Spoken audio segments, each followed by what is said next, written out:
Hello hello, কি অবস্থা ভাই লোক? আজকের টপিকে আমরা দেখব অভিক্ষেপ ও উপাংশ। আজকের টপিকটা দেখলে ডট গুণের প্রথম পার্টটা শেষ হবে, মানে ডট গুণটা শেষ হয়ে যাবে, তারপরে ক্রস গুণে আমরা ঢুকতে পারবো। আজকে অভিক্ষেপ ও উপাংশ এই টপিকটা আজকে শেষ করব। নেক্সট ক্লাসে ক্রস গুণনে আমরা ঢুকবো। হ্যাঁ, তো অভিক্ষেপ ও উপাংশ, এর আগে আমার বুঝতে হবে অভিক্ষেপটা কি আর উপাংশটা কি। ওকে, ধরো এইটা একটা ধরো এটা একটা আনুভূমিক তল। হ্যাঁ, এটা একটা রাস্তা, এটা একটা রাস্তা।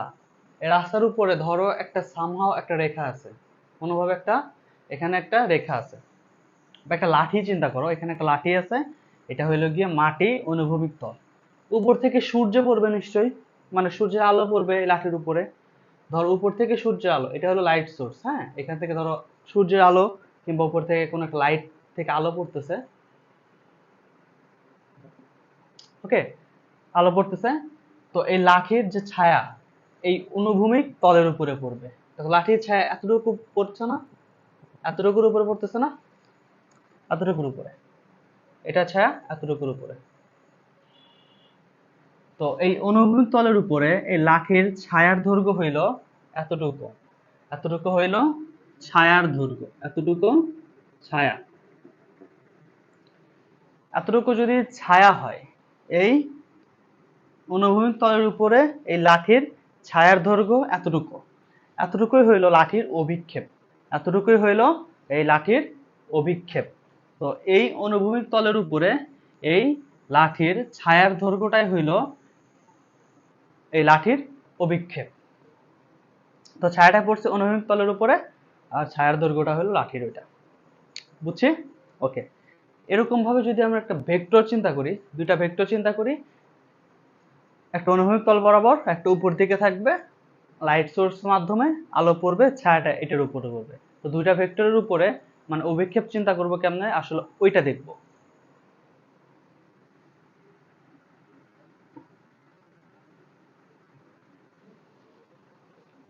ধরো এইটা একটা ভেক্টর, এটা একটা ভেক্টর, বি ভেক্টর, এটা একটা বি ভেক্টর। উপরে একটা এ ভেক্টর আছে, উপরে একটা এ ভেক্টর আছে, এটা বি ভেক্টর, এইটা এ ভেক্টর। ঠিক সিমিলারলি এখান থেকে একটা লাইট সোর্সের মাধ্যমে আলো ফেলবো, এখান থেকে লাইট সোর্সের মাধ্যমে একটা আলো ফেলবো। দেখো এই এ ভেক্টরের ছায়াটা বি ভেক্টরের উপরে পড়বে, কতটুকু জায়গা জুড়ে পড়বে, এতটুকু জায়গা জুড়ে পড়বে। তো নিচের এইটুকু হইল ছায়ার দৈর্ঘ্য, বা এটা হইল গিয়ে এর অভিক্ষেপ, এটা হইল এর অভিক্ষেপ, ছায়ার দৈর্ঘ্য বা অভিক্ষেপ। বুঝছি? এটা হইলো অভিক্ষেপ। আচ্ছা, ভেক্টরের একটা রুল আছে। হ্যাঁ, ভেক্টরের মান ও দিক ঠিক রেখে ভেক্টরের অবস্থানের পরিবর্তন করানো যায়। ভেক্টরের মান ও দিক ঠিক রেখে ভেক্টরের অবস্থানের পরিবর্তন করা যায়। দেখো এই ভেক্টরটা এখানে আছে, বেশ ভালো। এই ভেক্টরটাকে আমি টেনে এইখানে নিয়ে আসবো, এই বিন্দুতে নিয়ে আসবো। এই ভেক্টরটাকে এখানে ধরে এইখানে নিয়ে আসবো। বুঝছি? এটাকে ধরে এখানে আনবো। ওকে, এখন আমরা দেখো নিয়ে আসি।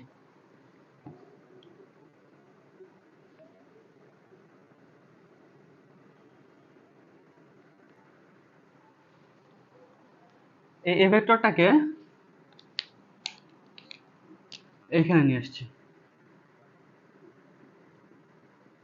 এই এ ভেক্টরটাকে এখানে নিয়ে আসছি। দেখো এখানে আনার পরেও এর ছায়ার দৈর্ঘ্যে কি কোনো চেঞ্জ হবে? ছায়ার দৈর্ঘ্যের কোনো চেঞ্জ হবে না। তাহলে দেখো ছায়ার দৈর্ঘ্য, এখান থেকে যদি আলো ফেলতাম, এই ছায়া তো পড়তেছে এইখানে, আর এটা ছায়া পড়তো এইখানে, এটা ছায়া পড়তো এইখানে। এতটুকু সোফার বুঝছি। এ আর বি এর মাঝের কোণটা হইলো থেটা, এ আর বি এর মাঝের কোণটা হইলো থেটা। তো এতটুকু জায়গা, এই যে এতটুকু জায়গা, এটা হইলো গিয়ে তার অভিক্ষেপ এর, এতটুকু জায়গায় হইলো এর অভিক্ষেপ। এই অভিক্ষেপটা কার উপরে পড়ছে? বি ভেক্টরের উপরে পড়ছে। অভিক্ষেপটা বি ভেক্টরের উপরে পড়ছে। দেখো এতটুকু দৈর্ঘ্যের মান কত হবে? এতদিনে বোঝা উচিত এতটুকু দৈর্ঘ্যের মান, এটা থেটা, এই দিকের উপাংশ যদি নেই বা অভিক্ষেপটা যদি নেই, দিকের মানটা হবে এ কস থেটা, হবে এ কস থেটা।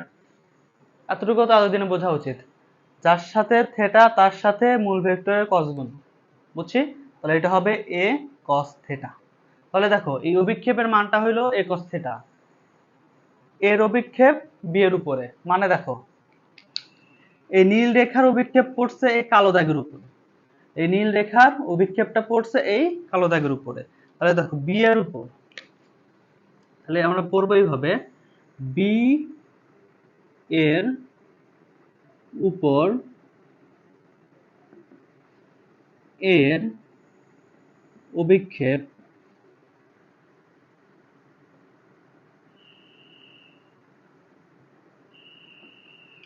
বি এর উপর এর অভিক্ষেপ এ কস থেটা, বুঝছি? অভিক্ষেপটা পড়ছে বি এর উপরে, এর বি এর উপর অভিক্ষেপটা হলো এর এর অভিক্ষেপ এ কস থেটা। এখন যদি হইতো এর উপর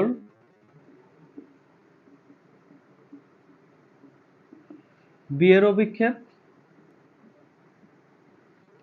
এর উপর বি এর অভিক্ষেপ,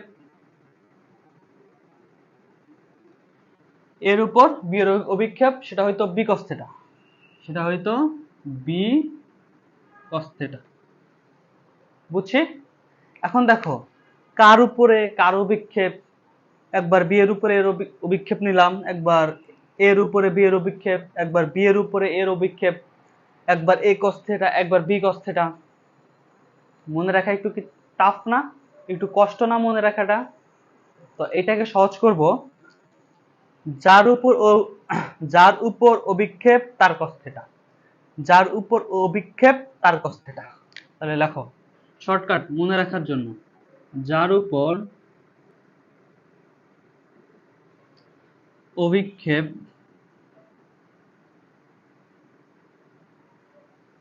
তার কস থেটা, যার উপর অভিক্ষেপ তার কস থেটা, এর অভিক্ষেপ এ কস থেটা, বি এর অভিক্ষেপ বি কস থেটা, সি এর অভিক্ষেপ সি কস থেটা, ডি এর অভিক্ষেপ ডি কস থেটা, ই এর অভিক্ষেপ ই কস থেটা, আমার অভিক্ষেপ আমি কস থেটা, তোমার অভিক্ষেপ তুমি কস থেটা, এরকম। হ্যাঁ, বুঝছো?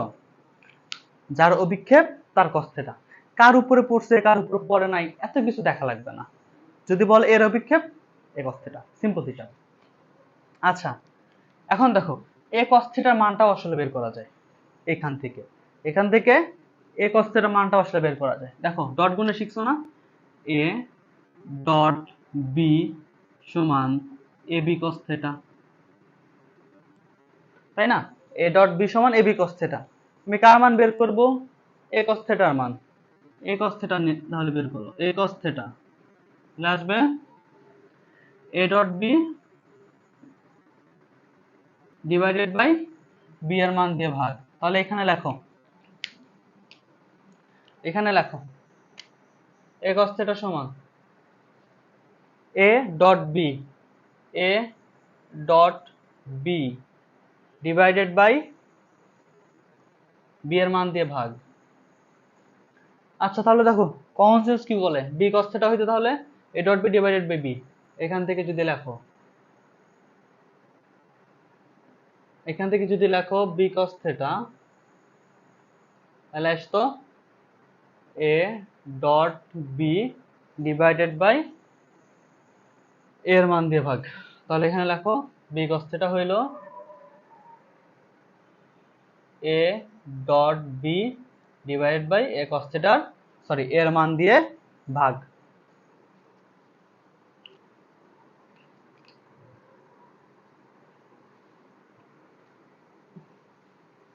ওকে, এটা হইলো অভিক্ষেপ। অভিক্ষেপের দেখো শুধু মান এ কস থিটা, এটা মান, এর সাথে কোনো দিক নাই, মানে আই জে কে এগুলো তো একক ভেক্টর, এগুলোর কোনো মান নাই। তার মানে এটা একটা স্কেলার রাশি, অভিক্ষেপ একটা স্কেলার রাশি। তো আমরা আসলে স্কেলার রাশিটা দেখতে চাইতেছি না, আমরা আসলে চাইতেছি যে ভেক্টর, মানে আমি চাইতেছি এই স্কেলার রাশিকে ভেক্টরে কনভার্ট করতে, চাইতেছি স্কেলার রাশিটাকে ভেক্টরে কনভার্ট করতে। দেখো ভেক্টর,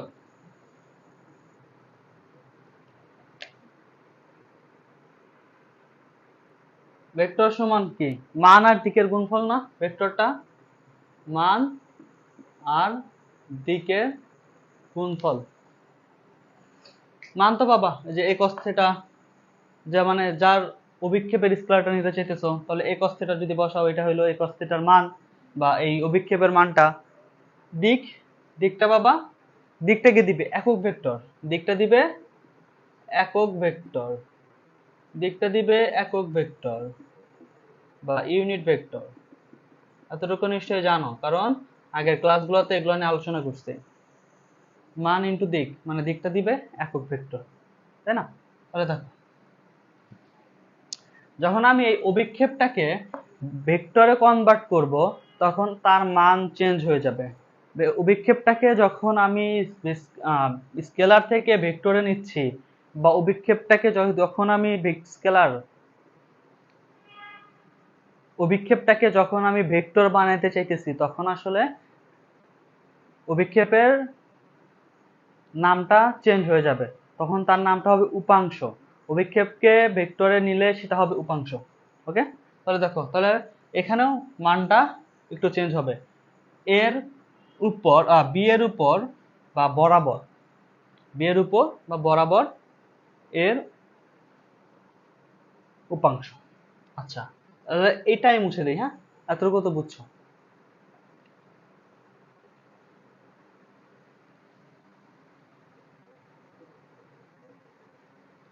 পুরোটাই মুছি।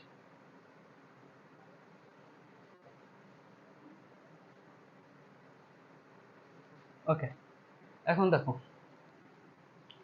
বি বরাবর, বি এর উপর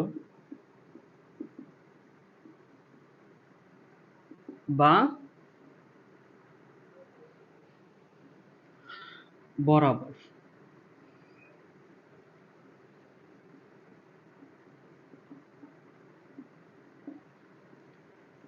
বি এর উপর বা বরাবর, যেটাই বলো, বি এর উপর বা বরাবর এর উপাংশ।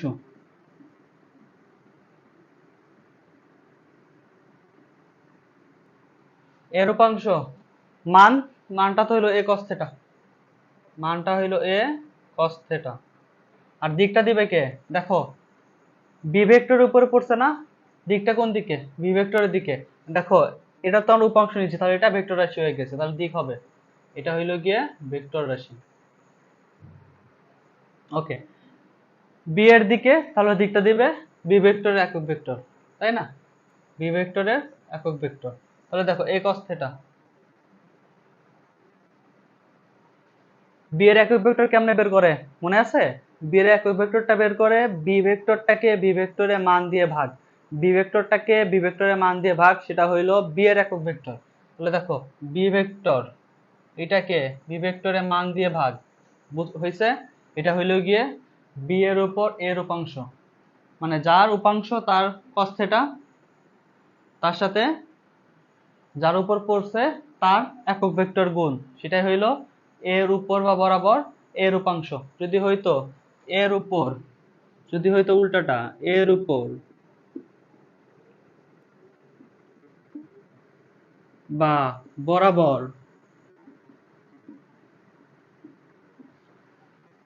বি এর উপাংশ, বি এর উপাংশ, যার উপাংশ তার cos থিটা, তার মানে বি cos থিটা, পড়ছে কার উপরে? এর উপরে, তাহলে দিকটা দিবে এর একক ভেক্টর, এর একক ভেক্টর, তাহলে হয়তো বি cos থিটা। আর এর একক ভেক্টর, এই ভেক্টরটাকে এই ভেক্টরের মান দিয়ে ভাগ, এই ভেক্টরটাকে এই ভেক্টরের মান দিয়ে ভাগ, এই ভেক্টরটাকে এই ভেক্টরের মান দিয়ে ভাগ। তাহলে অভিক্ষেপ উপাংশ এই দুইটা নিয়ে কোনো প্রবলেম থাকা উচিত না।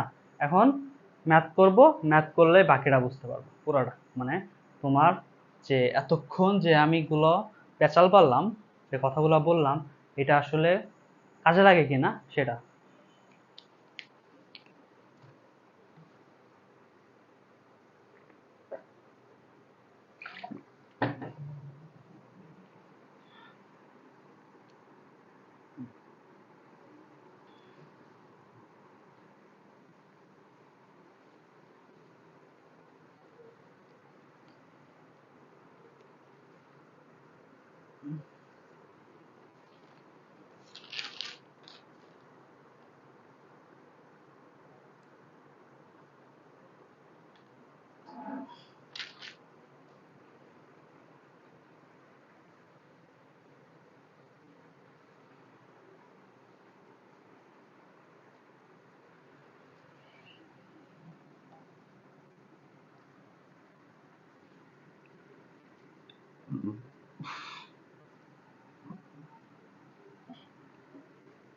দেখো কয়েকটা ম্যাথ সলভ করব। এই একটা ভেক্টর আছে ধরো 5i cap plus 3j cap. B একটা ভেক্টর আছে, সেটা হইলো i cap plus j cap. Okay, 3-4টা কোশ্চেন সলভ করব। Problem number 1।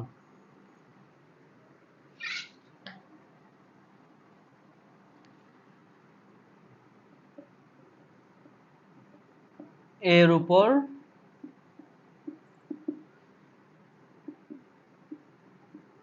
বি এর অভিক্ষেপ।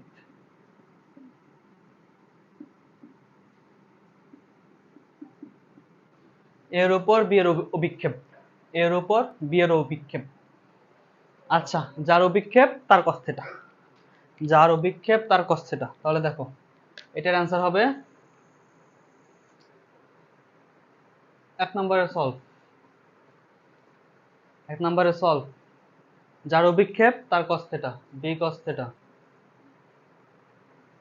হ্যাঁ, এখন দেখো বি cos থিটার মান দেওয়া নাই, তাই না? দেখো বি এর মানটা যদি সামা বের করো √1² প্লাস 1²। থিটা থিটা কোথা থেকে বাবা? থিটা তো পাইতেছো না, তাই না? তাহলে দেখো বি cos থিটার সমান কিন্তু আমরা এটাও বের করছিলাম যে A cos a dot B divided by A ভেক্টরের মান দিয়ে ভাগ। এটা কোথা থেকে পাচ্ছিলাম? আবার দেখো a ডট বি সমান এ বি cos থিটা। কার মান দরকার? বি cos থিটার মান দরকার। বি cos থিটা সমান A dot B divided by কত দিয়ে ভাগ? যেহেতু বি cos থিটা, তাহলে কি এ টাইপ এসে পার করতেছি, এ ভেক্টরের মান দিয়ে ভাগ। এটাই এখানে লিখছি, তাই না? এখন দেখো এ ডট বি, এই দুইটা এ আর বি এর ডট গুণফল। তাহলে দেখো আই এর সহগের সাথে আই এর সহগের গুণ, 5 এর সাথে আই এর সহগ এখানে 1, তাহলে হতো 5 ইনটু 1, তাহলে 5। এই আই ক্যাপ দুইটা আই ক্যাপ গুণ করলে 1। ওকে, আবার 3 এর সাথে 1 গুণ করলে 3, যে সাথে যে গুণ করলে 1। ওকে, এর মান দিয়ে ভাগ √5² প্লাস 3²। তাহলে কত আসে অ্যান্সার? 8 ডিভাইডেড বাই 5 এর স্কয়ার 25, 3 এর স্কয়ার 9, 25 আর 9 যোগ করলে √34। √34। প্রথমটা ডান। 2 নম্বর কোশ্চেন, বি এর উপর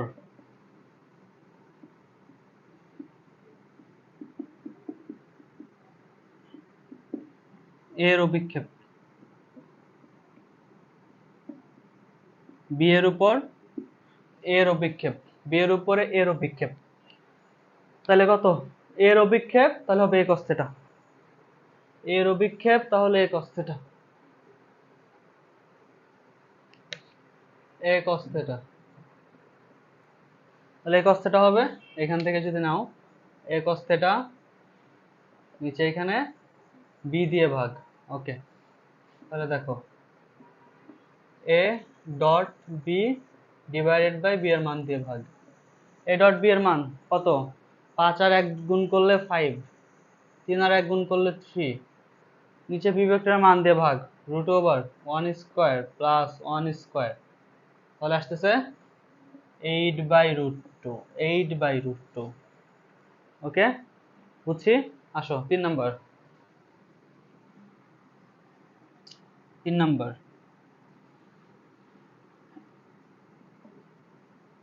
b এর উপর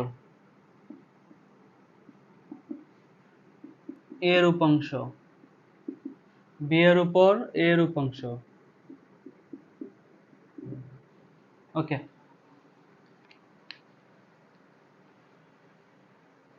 কার উপাংশ বলছে? a এর উপাংশ, তার মানে উপাংশ একটা ভেক্টর রাশি, তাহলে মান থাকবে, দিক থাকবে।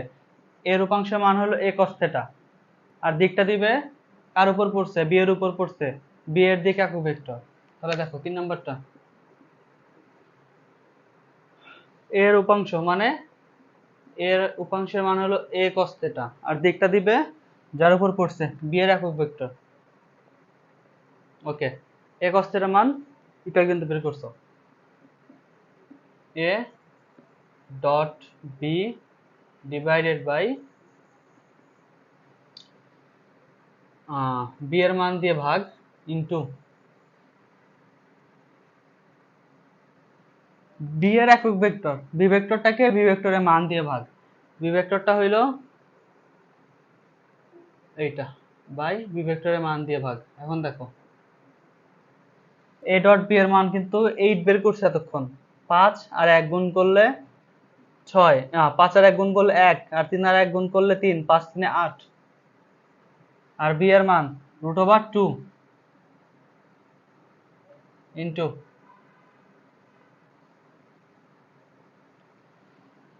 b এর মান, b ভেক্টরটা i প্লাস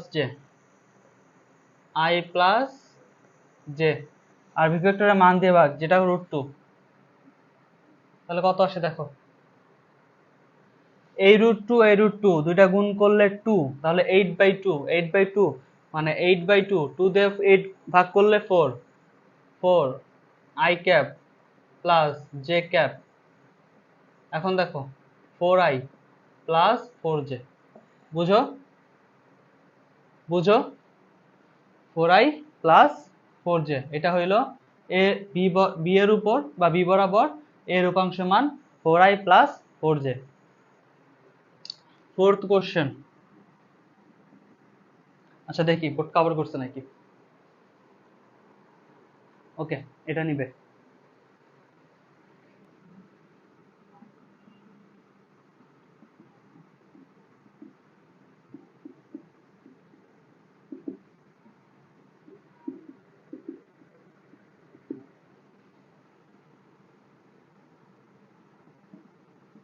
ওকে, এই কোশ্চেনটা হইলো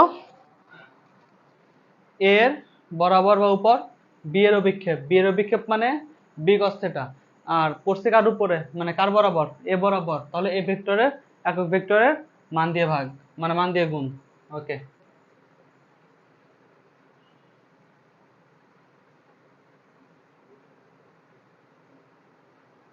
তাহলে দেখো বি এর উপাংশ হইলো বি cos θ, এর মান হইলো এর উপর যেহেতু পড়ছে এর একক ভেক্টর দিয়ে গুণ, এটা হইলো মান ইনটু দিক, যেটা একক ভেক্টর হয়ে ভেক্টর হয়ে গেল। বি cos θ হইলো a dot B divided by কত? a dot B divided by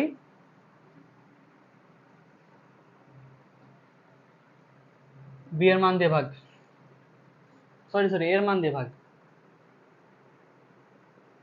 into এর একক ভেক্টর, এ ভেক্টরকে এ ভেক্টরের মান দিয়ে ভাগ।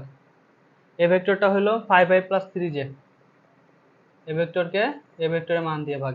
আচ্ছা, a ডট বি এটার মান কিন্তু 8 ডিভাইডেড বাই এর মান হলো √34, মানে কিন্তু প্রথমটাতে বের করছিলাম, দেখো √5 স্কয়ার প্লাস 3 স্কয়ার, 25 নয়, দুইটা যোগ করলে 34, √34 দেখো ইন্টু এর মান 5i plus 3j, 5i plus 3j A vector, A ভেক্টরের মান হলো √34, √34 এই √34 এই √34 দুইটা গুণ করলে শুধু 34, 8/34 into 5i plus 3j,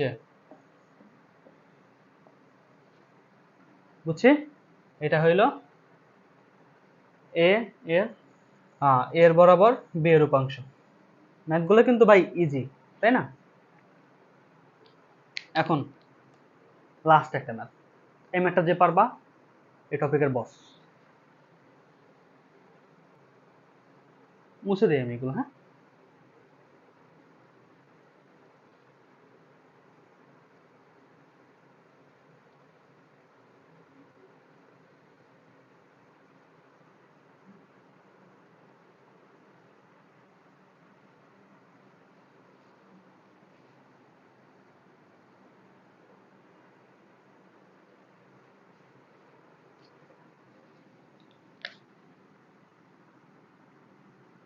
B এর লম্ব বরাবর, বি এর লম্ব বরাবর এর উপাংশ,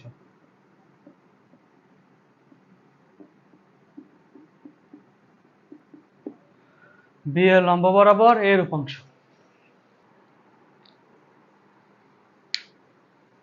বি এর লম্ব বরাবর এর উপাংশ, বি এর লম্ব বরাবর এর উপাংশ। ওকে, দেখো লম্ব বরাবর কিন্তু আমরা একটাও করি না এখনো। আমরা যা করছি দিকের বরাবর, এর বরাবর কিংবা বি এর বরাবর এরকম। এর লম্ব বরাবর বা বি এর লম্ব বরাবর এরকম ম্যাথ কিন্তু এখন একটাও দেখি নাই, তাই না? তুমি ম্যাথটা কেমনে করবা? ওকে, আমি তো আছি, তাই না?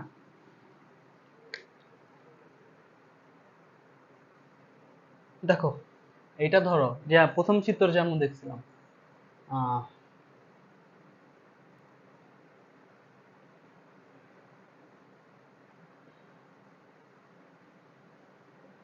এটা যদি বি ভেক্টর হয়, দেখো এটা এ ভেক্টর ধরো, ওকে, এদের মাঝের কোণ থিটা। এখন দেখো এই ভেক্টরটাকে দুটো অংশ ভাগ করা যাচ্ছে, এদিকে একটা আর এর লম্ব বরাবর একটা, এর লম্ব বরাবর একটা, লম্ব বরাবর এইটা, এইটা এক্স, এইটা এ ওয়াই, তাই না? এইটা এক্স, এইটা এ ওয়াই। এটা হলো এক্সটা হলো এর, এক্সটা হলো এর উপাংশ বি বরাবর, আর এটাও এর উপাংশ বি এর লম্ব বরাবর। এতক্ষণ যেটা দেখতেছিলাম এই দিকে এটা এক্স এর উপাংশ এ cos থিটা ইনটু এর একক ভেক্টর, এটা হইলো বি এর দিকে, আর এটা হইলো বি এর লম্ব বরাবর এ ওয়াই, বি এর লম্ব বরাবর এটা এক্স, এটা ওয়াই, এটা বি এর লম্ব বরাবর। দেখো এটা বি ভেক্টর, এটার উপরে লম্ব হচ্ছে এই রেখাটা, এটা হইলো এর উপাংশটা হইলো এ ওয়াই, যেটা অবশ্যই আবার বি এর উপরে, বি এর লম্ব বরাবর, বুঝছি? ওকে, এখন দেখো এই এ ভেক্টরটা ভাগ হয়েই তো এক্স আর এ ওয়াই হয়েছে, তাই না? এ ভেক্টরটাই, এ ভেক্টরটাই x R mill A Y হয়েছে, এ ভেক্টরটাই এক্স প্লাস এ ওয়াই হয়েছে,